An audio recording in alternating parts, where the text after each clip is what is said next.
श्री राम समर्थ। 25वां सर्ग। श्री राम के पूछने पर विश्वामित्र जी का उनसे ताटका की उत्पत्ति, विवाह एवं श्राप आदि का प्रसंग सुनाकर उन्हें ताटका वध के लिए प्रेरित करना। अपरिमित प्रभावशाली विश्वामित्र मुनि का यह उत्तम वचन सुनकर पुरुष सिंह श्री राम ने यह शुभ बात कही।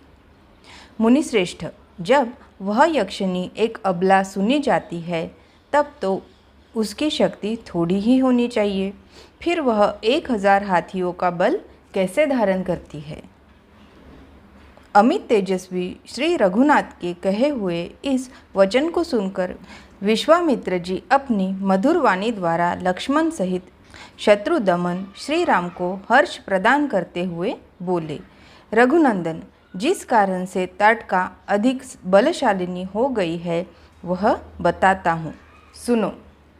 उसमें वरदान जनित बल का उदय हुआ है, अतः वह अबला होकर भी बल धारण करती है। पूर्व काल की बात है, सुकेतु नाम से प्रसिद्ध एक महान यक्ष थे। वे बड़े पराक्रमी और सदाचारी थे, परंतु उन्हें कोई संतान नहीं थी, इसलिए उन्होंने बड़ी भारी तपस्या की। यक्षराज सुकेतु की उस तपस्या से ब्रह्मा जी को बड़ी प्रसन्नता हुई। उन्होंने सुकेतु को एक कन्या रत्न प्रदान किया जिसका नाम ताटका था। ब्रह्मा जी ने ही उस कन्या को 1000 हाथियों के समान बल दे दिया, परंतु उन महायशस्वी पितामह ने उस यक्ष को पुत्र नहीं ही दिया। धीरे धीरे वह यक्ष बालिका बढ़ने लगी और बढ़कर रूप यौवन से सुशोभित होने लगी। उस अवस्था में सुकेतु ने अपनी उस यशस्विनी कन्या को जंबपुत्र सुंद के हाथ में उसकी पत्नी के रूप में दे दिया। कुछ काल के बाद उस यक्षी ताटका ने मारीच नाम से प्रसिद्ध एक दुर्जय पुत्र को जन्म दिया, जो अगस्त्य मुनि के शाप से राक्षस हो गया। श्री राम, अगस्त्य ने ही शाप देकर ताटका पति सुंद को भी मार डाला। उसके मारे जाने पर ताटका पुत्र सहित जाकर मुनिवर अगस्त्य को भी मौत के घाट उतार देने की इच्छा करने लगी। वह कुपित हो मुनि को खा जाने के लिए गर्जना करती हुई दौड़ी। उसे आती देख भगवान अगस्त्य मुनि ने मारीच से कहा, तू देवयोनि रूप का परित्याग करके राक्षस भाव को प्राप्त हो जा। फिर अत्यंत अमर्ष में भरे हुए ऋषि ने ताटका को भी शाप दे दिया, तू विकराल मुख वाली नरभक्षिणी राक्षसी हो जा।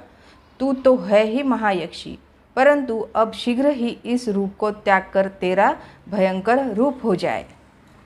इस प्रकार शाप मिलने कारण ताटका का अमर्ष और भी बढ़ गया। वो क्रोध से मूर्छित हो उठी और उन दिनों अगस्त्य जी जहाँ रहते थे उस सुंदर देश को उजाड़ने लगी। रघुनंदन, तुम गौओं और ब्राह्मणों का हित करने के लिए दुष्ट पराक्रम वाली इस परम भयंकर दुराचारिणी यक्षी का वध कर डालो। रघुकुल को आनंदित करने वाले वीर, इस शापग्रस्त ताटका को मारने के लिए तीनों लोकों में तुम्हारे सिवा दूसरा कोई पुरुष समर्थ नहीं है। तुम स्त्री हत्या का विचार करके इसके प्रति दया न दिखाना। एक राजपुत्र को चारों वर्णों के लिए स्त्री हत्या भी करनी पड़े तो उससे मुंह नहीं मोड़ना चाहिए। प्रजापालक नरेश को प्रजाजनों की रक्षा के लिए क्रूरतापूर्ण या क्रूरता रहित पातक युक्त अथवा सदोष कर्म भी करना पड़े तो कर लेना चाहिए। यह बात उसे सदा ही ध्यान में रखनी चाहिए। जिनके ऊपर राज्य के पालन का भार है उनका तो यह सनातन धर्म है। ताटका महापापिनी है, उसमें धर्म का लेश मात्र भी नहीं है, अतः उसे मार डालो। नरेश्वर, सुना जाता है कि पूर्व काल में विरोचन की पुत्री मंथरा सारी पृथ्वी का नाश कर डालना चाहती थी। उसके इस विचार को जानकर इंद्र ने उसका वध कर डाला। श्री राम प्राचीन काल में शुक्राचार्य की माता तथा भृगु की पतिव्रता पत्नी त्रिभुवन को इंद्र से शून्य कर देना चाहती थी। यह जानकर भगवान विष्णु ने उसको मार डाला।